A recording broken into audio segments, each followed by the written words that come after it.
महुआ या हसनपुर? हम दोनों सीट से लड़ेंगे। चलिए। रैपिड फायर टाइप का हम कहते हैं। फेवरेट नेता?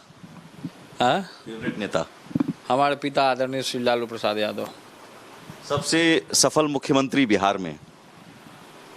अभी तक तो हम किसी को नहीं देखे, लेकिन तेजस्वी को देखना चाहते हैं। प्रधानमंत्री के तौर पर अब तक आपने जब से अब होश संभाला है तब से देखा होगा या सुना होगा? प्रधानमंत्री के तौर पर? प्रधानमंत्री के तौर पर किसी, मनमोहन सिंह हो, मोदी थे मोदी ना? मोदी जी को हम काहे लाइक करते हैं? नहीं। ऑपरेशन सिंदूर में आपने कहा था कि हम एकदम तैयार हैं आप। उसमें तो सब लोग साथ था। हाँ, लेकिन एज अ प्रधानमंत्री तो हम उनको लाइक नहीं करते। फिल्में उन्हें देखते हैं तेज प्रताप जी? फिल्म देखते हैं? फिल्म देखते हैं लेकिन कम देखते हैं, ज़्यादा धार्मिक पिक्चर ज़्यादा देखते हैं, हिस्टोरिकल पिक्चर ज़्यादा देख लिए। फेवरेट हीरोइन आपकी कोई? हमारी फेवरेट हीरोइन बता ही दिए कि कंगना रनावत जी हैं। अच्छा, कंगना रनावत जी। हाँ, बीजेपी के वो सांसद हैं बीजेपी? हाँ तो रहे, बीजेपी एक्टर भी तो हैं, एक्ट्रेस भी हैं वो। फिल्म आपने उनकी देखी है? मतलब उनकी पिक्चर देखा है मैंने, एक्टिंग अच्छी है उनकी। एक्टिंग तो मैंने आपकी भी देखी है और आपकी भी शानदार रही है। कई बार आपने वीडियो ब्लॉगर के तौर पर आपने बहुत अच्छा काम किया है। वो सब एक्टिंग तो करते ही है, मेरा ब्लॉगिंग चैनल है RR ब्लॉग। फिल्म में भी काम करने का मौका मिले तो फिल्म कोई ऑफर करेगा तभी ना उसमें काम करेंगे। अब ऑफर ही नहीं करेगा कोई डायरेक्टर तो हम कैसे काम कर लें? हीरोइन कौन रहे? कोई भी हीरोइन रहे, कोई जरूरी थोड़ा ही है। कंगना रनौत आपकी फेवरेट है? अब जो भी कंगना रनावत आ जाए कोई दिक्कत नहीं है, वो हीरोइन बन जाएंगी तो अच्छी बात है। बहुत शुभकामनाएं। पिक्चर में काम करेंगे तो हीरो हीरोइन तो पिक्चर में रहता है तभी ना पिक्चर वो होता है, हिट होता है। बिहार की राजनीति में एक ऐसा चेहरा जो अपने बेबाक अंदाज के लिए हमेशा मशहूर रहते हैं और साथ ही जनता के बीच एक अलग अंदाज उनका रहता है और कई बार अपनी आस्था के लिए भी, अपनी भक्ति के लिए भी वो अलग अलग सुर्खियां बटोर चुके हैं और वो हैं नाम तेज प्रताप यादव, जो लालू यादव के बड़े बेटे हैं, साथ ही साथ पूर्व मंत्री, हसनपुर से विधायक हैं, लेकिन आरजेडी के पूर्व नेता मुझे कहना पड़ रहा है। और मैं इसी सवाल के साथ तेज प्रताप जी स्वागत करते हुए कि मुझे आरजेडी का पूर्व नेता कहना पड़ रहा है, ये कोई दिक्कत नहीं है। आरजेडी में थे हम, कुछ कारण ऐसा हुआ कि आरजेडी से हम बाहर चले गए। ये इस बात का दुख है, अफसोस है कि आरजेडी से बाहर निकला। हमारे पिता ने कहा कि तुम जनता के बीच में रहो और अपना पहचान बनाने का काम करो, तो हम जनता के बीच में आ गए और अपना पहचान बनाएंगे हम। जिस तरीके से आदरणीय पिताजी हमारे भगवान स्वरूपी, उन्होंने मुझे जन्म दिया और ऐसे पिता के पुत्र होना मेरे लिए गर्व की बात है। और ये मैं कहना चाहता हूँ कि जिस तरीके से जिस घर में हमारा जन्म हुआ, उस घर में हमारे पिताजी मुख्यमंत्री, हमारी माताजी मुख्यमंत्री, हमारे छोटे भाई डिप्टी CM, मैं खुद मंत्री, तो ये सौभाग्य वाले को प्राप्त होता है। लेकिन उस परिवार से जो भी आंकला लगाए या दुश्मन को घबराहट होता है, क्योंकि राजनीति ऐसी चीज़ें होती है, पार्टी पोस्ट ऐसा चीज़ होता है कि थोड़ा मन में लोग को घमंड हो जाता है। तो कौन क्या है नहीं है, हम अपने पिता को, माता को, भाई को, बहन को, सबको अपना आदर्श मानते हैं, सबको लेकर के चलने का काम करते हैं। जो भी फैसला रहा हो, हम पिताजी को पूरे तरीके से तन मन हर एक तरीके से सपोर्ट करने का काम करते हैं।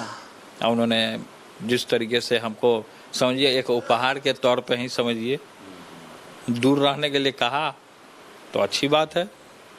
जिस तरीके से राम जी 14 वर्ष वनवास में अपने दिनों को पूरा किए, रावण को पराजित किया उन्होंने, कईयक राक्षसों का वध किया, तो उसी तरीके से अब हम मैदान में हैं। कईयक जो राक्षस हमारे सामने आएंगे उनका वध करूंगा मैं। कौन है राक्षस? कौन है रावण? जो भी राक्षस आएगा, जो भी रावण होगा, जो भी राक्षस होगा, जो भी जिनके बदौलत हम पार्टी से बाहर गए, वो हमारे लिए राक्षस है, वो रावण है।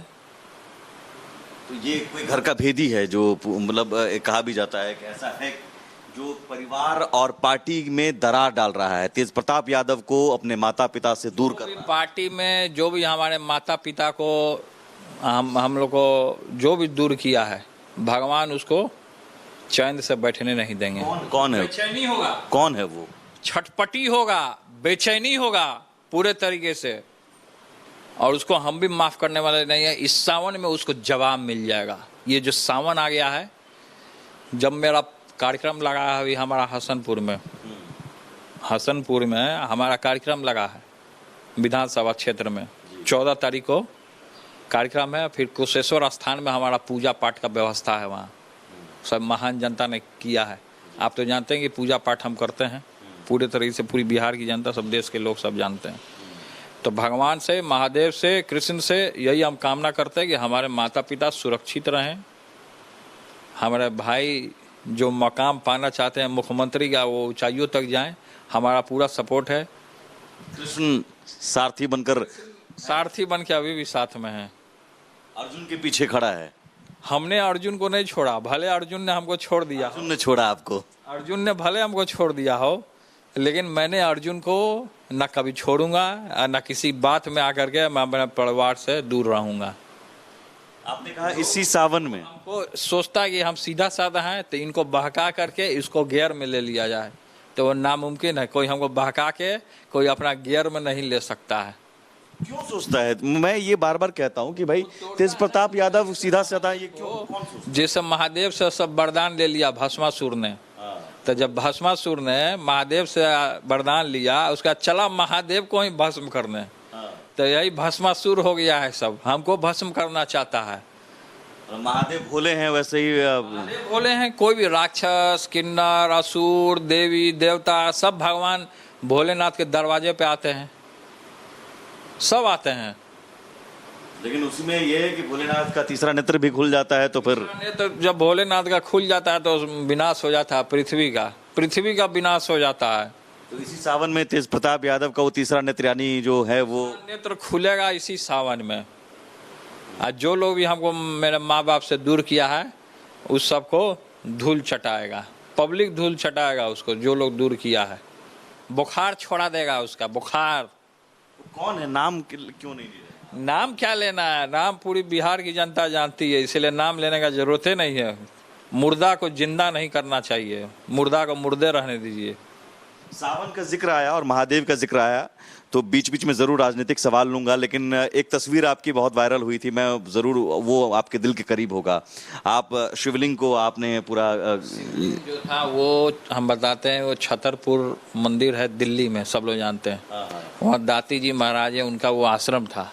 तो मैं उनसे मिलने गया था, तो वहीं उन्होंने रुद्राभिषेक का व्यवस्था किया। तो हमको लगा कि रुद्राभिषेक करना होगा, मैं थोड़े जान रहा था कि शिवलिंग को मेरे को लेकिन वो तो उन्होंने बोला कि शिव जी को आप आलिंगन कीजिए, उसके बाद अभिषेक होगा। आपके ऊपर से दूध, दही, मध, सब पंचरत्न से, सब चीज से अभिषेक हुआ महादेव का। अब महादेव का अभिषेक के साथ साथ मेरा भी अभिषेक हो जाता था। इस बार भी कुछ ऐसा होगा? क्या होता, पकड़ने से महादेव को सारी बीमारियां, सारी परेशानियां को महादेव हरते हैं, इसलिए उनका नाम हर हर महादेव है। हर हर महादेव।